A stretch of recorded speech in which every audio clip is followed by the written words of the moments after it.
Welcome back गुलचारों का वाजा इकबाल ए रहमान में हमरे। सर, कराची की बात हो रही थी। अभी जो पब्लिक ट्रांसपोर्ट, अभी मुझे कहते हुए बड़ा ये दुख के साथ और तकलीफ के साथ मैं ये कह रहा हूँ, अभी 3-4 दिन पहले एक बच्ची के कुचलने का वाक़या हुआ और मेरे ख्याल में कोई ऐसा शख्स नहीं होगा जो मेरा इस वक्त प्रोग्राम देख रहा होगा उसने वो वाक़या ना देखा हो और ना सुना हो उसके मुतल्लिक। तो मतलब रेस लगी हुई है, कोई चेक एंड बैलेंस नहीं है, ठीक है। तो ये पब्लिक ट्रांसपोर्ट का ये जो हाल है, ये क्या वो जो माजी वाला कराची है जिसकी आप बात कर रहे हैं, जी जी, ठीक है, उसमें भी ये यही था, लोगों के अंदर इसी किस्म का पागलपन था कि वो किसी को चाहे कुचल दें और जो मर्जी कर लें। और रोड सेंस के हवाले से भी ज़रा थोड़ा सा बात कीजिए। देखिए, पागलपन की जहाँ तक बात है, असल में ये सारी चीज़ें कंट्रोल होती है लॉ एंड ऑर्डर से। अगर आपकी मशीनरी इन सब चीज़ों को चेक एंड बैलेंस रखेगी, कंट्रोल करेगी, तो मजाले जो कर जाए। जो लोग एक बात कहते हैं कि जो कराची का ड्राइवर है वो दुबई में जाके सही चलता है, सऊदी में जाके सही चलता है, तो क्या है, वहाँ कंट्रोल है। हाँ, यहाँ भी जब तक कंट्रोल था तो यहाँ भी बहुत अच्छा था। यहाँ डबल डेकर बसेस चलती थी, यहाँ ट्राम चलती थी, रोड के बीच में ट्राम। ये डबल डेकर क्या किस किस्म की बसें होती थी? मतलब इस 2 मंजिला बस, एक मंजिल है, पहली मंजिल पे बैठे हैं, ग्राउंड फ्लोर पे आपकी मर्जी है, जहाँ चाहे सफ़र करें। ये अभी जो लाहौर के अंदर चलनी शुरू हुई है इस टाइप की थी ये? अब आप देखें, अभी ये जो डबल है उस्ताद दबदब, ये कुछ नहीं था। उस जमाने में एक रस्सी होती थी, डोर होती थी, उसके साथ घंटी बंधी होती थी, उसको सिर्फ ड्राइवर कंडक्टर हिला सकता था। इतनी पब्लिक होती थी, कोई उसको हाथ नहीं लगाता था। जहां उसने कंडक्टर ने उसको हिलाया तो ड्राइवर के सर पे टन टन बजी और उसने बस रोक ली। तो ये अब तो ये आपके पास इलेक्ट्रॉनिक सिस्टम है, लेकिन अब तो सब निज़ाम ही बर्बाद हो गया, तबाह बर्बाद हो गया। जब ये सब कुछ था जो हमने देखा है, ट्राम चलती थी, ट्राम का अपना एक अंदाज था और ट्राम की सवारी तो मतलब सबको याद है और बड़ी क्लासिकल उसका है। ट्राम का जब भी जिक्र आता है मैं इसी तरह रुक जाता हूँ, ठीक है। ट्राम एक कराची का जो है वो आप ये समझे कि एक हुस्न था, लाज़िम मलजूम है, ठीक है। तो ट्राम का जिक्र मेरे हर गेस्ट ने किया है। तो सर, ये क्या जादू था जो कराची की सड़कों पे था? आपने सफ़र किया इसमें? बिल्कुल सफ़र किया है, बल्कि मैं आपको बताऊं, उस ज़माने में फिल्में लाहौर में बनती थी। जब वो उसका लोकेशन कराची आता था, कराची में इसकी शूटिंग होती, तो सबसे पहले फोकस ट्राम होती थी कि इसका मतलब है कि ये जो फिल्म जो है उसका यूनिट कराची में आ गया है। तो ट्राम का सफ़र ये जो चलती थी, जो छोटा सा शहर था पूरे शहर को तकरीबन कवर किया हुआ था। ये जो आपका प्लाजा, ये रोड पे चलती थी या इसका कुछ ट्रैक होता था? सेंटर पे, बीच रोड पे उसकी पटरियाँ थी। मोहम्मदी ट्राम, ये पटरियों पे चलती थी। मोहम्मदी ट्रामवे कंपनी जो है वो उसको चलाती थी, बोरी लोग थे ये। और अभी जो ये मार्केट है प्लाजा सिनेमा पे, क्या नाम है इसका, अच्छा नाम है, वो इसका मेन डिपो था। वहीं से मतलब ये पूरी ऑपरेट होती थी और पूरे शहर में चलती थी। तो ये चाकी वाले से सुना है कि यहाँ से ये स्टार्ट होती थी इम्प्रेस मार्केट तक, इसी तरह गार्डन से बोटर मार्केट तक ये उसके ट्रैक्स बने हुए थे पूरे शहर में। मुख्तलिफ ट्रैक्स बने हुए थे, इन पे ये सारे कराची में ये ट्राम्स जो है ना वो घूम रही थी। और मतलब इसकी स्पीड जो है, स्पीड नॉर्मल थी, मतलब जैसी होती है, अपने स्टॉप पे रुकती थी। अपने स्टॉप पे रुकती थी। आजकल तो कहीं भी जो है ना हाथ हिला दो तो वो बसें रुक जाती हैं। बिल्कुल रुक जाती हैं। जहाँ अब देखें, कराची में पहले कभी बहुत अच्छे स्टॉप तो नहीं रहे, सच्ची बात है, लेकिन एक मखसूस जगह थी जहाँ बस रुकती थी। फिर ये वैगन्स आई, फिर वैगन्स वालों ने ये शुरू कर दिया कि जी एक फैसिलिटी दे दी पब्लिक को, जहाँ उतरना है उतारो, जहाँ से बैठना है बैठो। लेकिन अब तो सितम ये है कि बीच रोड पे गाड़ी रोक ली जाती है, उसमें फिर औरतों को, बच्चों को इस बेदर्दी से उतार देते हैं कि देख कम से कम, जो मैं कहता हूँ गवर्नमेंट लेवल पे जो पुलिस हैं या उनको इतना तो चेक करना चाहिए, कम से कम ये तो नहीं होना चाहिए। ये तो बिल्कुल एक हद ही क्रॉस कर दे ना, और उसी में एक्सीडेंट होते हैं और फिर लोग वही थोड़ी देर ले दे होती रहती है, फिर सब वही सड़क पे वही तमाशा जारी रहता है। ये तो इंसान की एक फितरत, देखें 2 बच्चे लड़ रहे होते हैं तो हम छुड़वा देते हैं ना। ये तो इंसान, हमारी कोई अथॉरिटी नहीं है, ना हमारी जिम्मेदारी है, ना हम उनके माँ बाप है, ना, लेकिन हम बस एक इंसान के अंदर का एक जज्बा है। तो ये हमारी पुलिस वालों में क्यों नहीं है? क्यों इस तरह? कम से कम एक बेसिक चीज को तो रोके ना। ये क्या है कि सड़क के बीच पे आप किसी खातून को धक्का दे के उतार के चले गए, ये तो कभी भी काबिल कबूल नहीं हो सकता ना।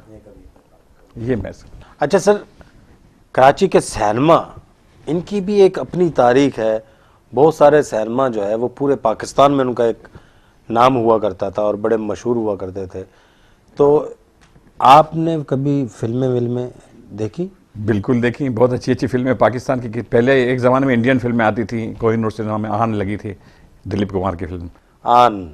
मशरकी पाकिस्तान हमारे साथ था, उसकी कितनी अच्छी अच्छी फिल्में थी, दर्शन, चकोरी, सब वहाँ बनी हुई थी। चकोरी तो मैं कहता हूँ, हमारे लोग कहते हैं लव स्टोरी, ये लव स्टोरी, आप चकोरी को देखें तो मैं कहा इससे अच्छी लव स्टोरी आपको नहीं मिलेगी। चकोरी जो हमारे यहाँ बनी, नदीम साहब की जो पहली फिल्म, फर्स्ट, शबाना हीरोइन थी उसके। कभी तो तुमको याद आएंगे, ये बाहर है ये समा। तो सर ये गा की सुना दे जरा। नहीं, मैं गाने सुन, मैं आपको लिख के दे सकता हूँ, गा के नहीं सुना सकता। आपकी जो है ना बजला संजी के तो हम वैसे भी जो है ना माशाल्लाह बहुत कायल हैं।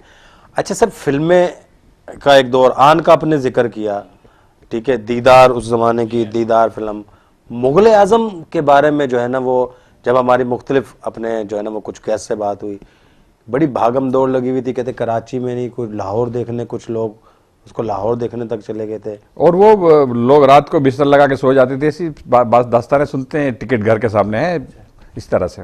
अच्छा ये होता था? बिल्कुल ऐसा वो क्रेज था, फिल्म का क्रेज था। जी हाँ। तो पब्लिक जो है ना अभी इस तरफ सिनेमा की तरफ जो है ना उस तरह खींची नहीं चली आ रही, इसकी आप क्या मतलब, ये जो सिनेमा इंडस्ट्री है इसके फेल होने की वजह, इसके बहरान की वजह क्या महंगी टिकटें हैं या ऐसा नहीं, या स्टोरीज हैं या डायरेक्टर्स हैं, क्या है ये? देखिए हमारे यहाँ जो बेसिकली जो आपकी ये इंडियन फिल्म इंडस्ट्री है ये बहुत टॉप पर है। हमारी फिल्म इंडस्ट्री उसका मुकाबला दो तरह से नहीं कर सकती थी। एक तो एक हमारे जो इस्लामी एक वैसे ही इसको हलाल हराम में, और मतलब आपको इतने अच्छे एक्टर नहीं मिलेंगे, इतने अच्छे डांसर्स, उनके वहाँ डांस जो है वो उनके मज़हब में सवाब है, हमारे यहाँ गुनाह है। हमारे यहाँ डांस उस वक्त जायज़ होगा जब वो धमाल की सूरत इख्तियार करेगा। तो हमारे यहाँ जो है वो फिल्में जो थी उस क्लास की नहीं बनती थी। 65 की वॉर हुई ना तो इंडिया की फिल्में आने बंद हुई। अब यहाँ पर इंडिया की फिल्में 65 के वॉर के बाद बंद हुई, तो यहाँ पर फिर लोकल फिल्म इंडस्ट्री है उसको थोड़ा सा बूस्ट मिला। और उस वक्त अच्छे अच्छे लोग थे यहाँ, रियाज शाहिद थे, शबाब किरानवी थे, एहतशाम थे, ये लोग जो थे वो उन्होंने बहुत अच्छी अच्छी फिल्में बनाई। तो पाकिस्तान की फिल्म इंडस्ट्री जो थी वो बहुत आगे गई। फिर 70s में जो है VCR आया, तो फिर इंडिया की फिल्में इधर, जाहिर है कि आप एक आदमी की कैपेसिटी होती है ना, एक आदमी VCR में 2 फिल्में देख लेगा, फिर सिनेमा देखने में उसका वो बात नहीं रहेगी जो उसके अंदर एक अंदर का, फिर वो पाकिस्तानी फिल्म इंडस्ट्री फिर जवाल का शिकार हो गई।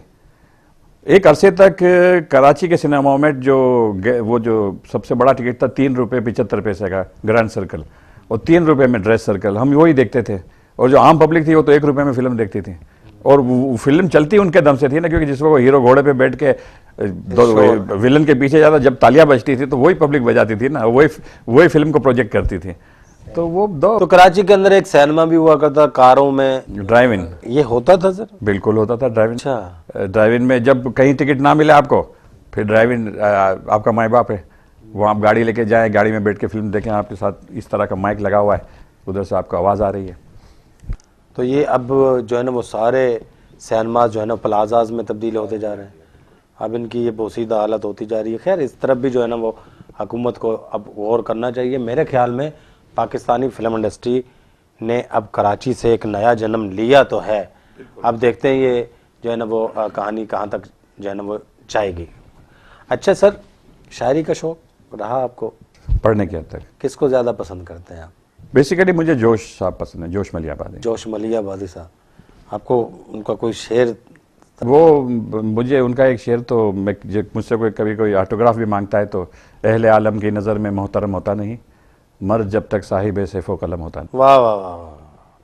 अहले आलम की नज़र में मोतबर होता नहीं, मोहतरम होता नहीं, मर्द जब तक साहिब सैफो कलम होता नहीं, सैफो कलम होता नहीं, सैफो कलम होता नहीं, सैफो कलम होता। अच्छा, यानी वो कलम तोड़ के तलवार, ये वो वाला सैफ नहीं है जी, कलम तोड़ के अगला शेर भी सुन लीजिए। हाँ, कि सैफ का दामन तो जाने कब से है छूटा हुआ, रह गया एक कलम सो वो भी है टूटा हुआ। वाह वाह वाह वाह। रह गया है एक कलम सो वो भी है टूटा हुआ। यानी मतलब दानिशवरों ने अपना किरदार अदा करना शायद जो है ना वो उस तरह से छोड़ दिया था।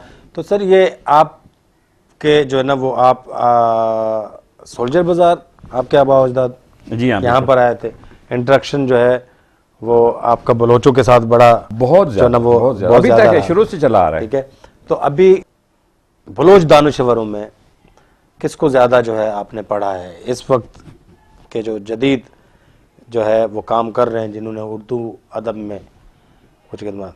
भैया इस वक्त तो हमारे मरकज़ निकाह हमारे रमज़ान साहब हैं, रमज़ान बलोच साहब। वही उनसे हम उन्हीं को पढ़ते हैं, वो जिसको हमें मतलब सजेस्ट करते हैं उसको पढ़ते हैं। मतलब रमज़ान साहब के साथ बड़ी अच्छी बलोची लिटरेचर की तरफ बड़ी अच्छी रसाई है इनकी मार्फत। इनके एक और दोस्त हैं रऊफ़ बलोच साहब, तो वो भी बहुत अच्छा, वो AA हैं लेकिन बहुत अच्छे बॉक्सर भी हैं, तो उससे उनसे ज़रा फासला रखना पड़ता है। आप कराची के ऊपर अभी आपने काम शुरू कर दिया है और इंशाल्लाह जो है हम उम्मीद करते हैं कि बहुत जल्द वो किताब हमारे हाथों में होगी। तो उस जो है वो उस किताब के लिखने में कौन सी किताबें आपके रिसर्च में रही और मोहम्मद माविन आपके लिए जो है ना वो? देखिए हमारे कराची पर 2 किताबें बहुत अच्छी लिखी, नौजवानों के लिए ज़रा थोड़ा सा मैं चाहूँगा कि आप उनका जिक्र कीजिए। 2 किताबें जो हैं बहुत अच्छी हैं। एक तो दमोही साहब की जो है कराची तारीख के आईने में, उस्मान दमोही साहब की, और दूसरी हमारे जो खत्री साहब हैं अब्दुल गफूर खत्री साहब, कराची की कहानी तारीख की ज़बान। इन लोगों ने जो मेहनत की है ना, मैं सलाम करता हूँ उनको कि उन्होंने समो लिया है पूरे कराची को। देखिए अब तो नेट का दौर है, बड़ी आसानियाँ हो गई हैं आपको रिसर्च करने में। पहले जब ये एक लाइब्रेरी को खंगालना, एक किताब को खंगालना तो बहुत बड़ी बात थी, तो इन लोगों ने तो एक बेस आपको दे दी ना। मैं जो लिख रहा हूँ ना, मैं उन्हीं को लिख रहा हूँ, लेकिन मैं ये चाह रहा हूँ कि कराची को एक क्लासिकल अंदाज में इस तरह लिखें कि नौजवान नस्ल उसको पढ़े तो उसको लुत्फ आए। यानी ये दोनों किताबें बेसिकली रेफरेंस बुक बहुत अच्छी हैं, लेकिन रेफरेंस बुक्स हैं, तो उसमें थोड़ा सा ड्राइनेस होगा। नया आदमी पढ़ेगा तो वो कराची में घूमेगा नहीं, उसमें से आप कोई चीज़ निकाल सकते हैं, लेकिन अब ये कि आपने उसको चला दिया मौलवी तमीज़ुद्दीन खान रोड पर कि जी अभी पब्लिक स्कूल आ गया, अभी पब्लिक स्कूल ये था, इसकी ऐसी बस चलती थी, इसके अंदर ये टीचर थे, इसके ऐसे लड़के थे, इस तरह शरारत करते थे। फिर आप आगे चले, दाऊद सेंटर आ गया, दाऊद सेंटर में दाऊद सेठ इस तरह आते थे, ये उनकी शान होती थी। फिर आगे PIDC आ गई, वहाँ शरीफ और अम्मा की पान की दुकान थी, ये किस तरह पान बेचते थे, कहाँ से आए थे, लखनऊ के किस नवाब, ये चीज़ें जो होती है ना, जो आम पब्लिक तो अब जब वो ये पढ़ेंगे तो फिर वो किताबें भी पढ़ेंगे, इंटरेस्ट बढ़ेगा ना उनका।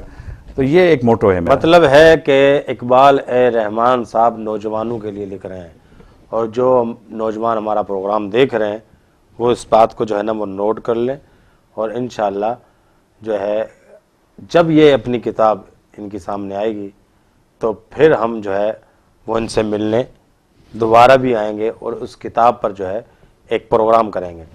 सर, नौजवान, अभी नौजवानों की बात जो है ना हो रही है, कराची के नौजवानों ने बहुत बुरे हालातों से अभी जो है ना वो गुजरे हैं।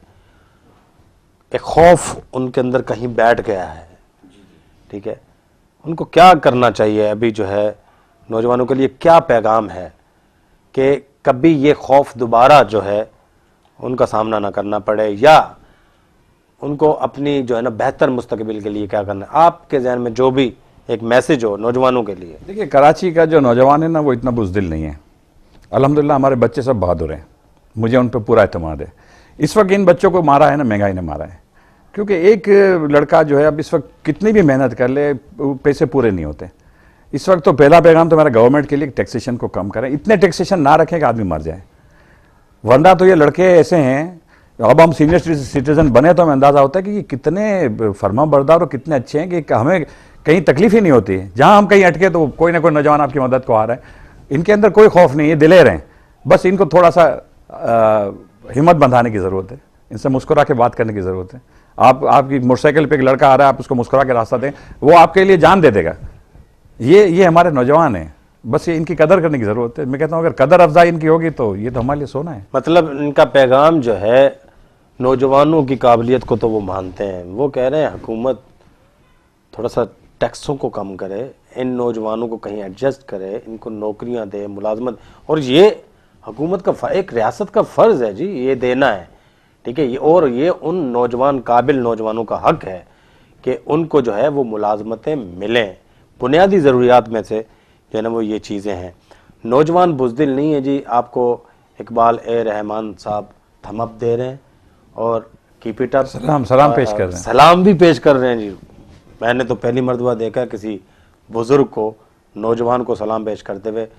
वेरी ब्रॉड माइंडेड असल में जो है ना वो इकबाल साहब। तो नौजवान इनकी जो है हौसले को साथ लेकर ये कहते हुए आगे बढ़ें कि मेरे हौसले जो मेरा साथ दें तो मैं बंजर ज़मीं को भी ज़रख़ेज़ कर दूं।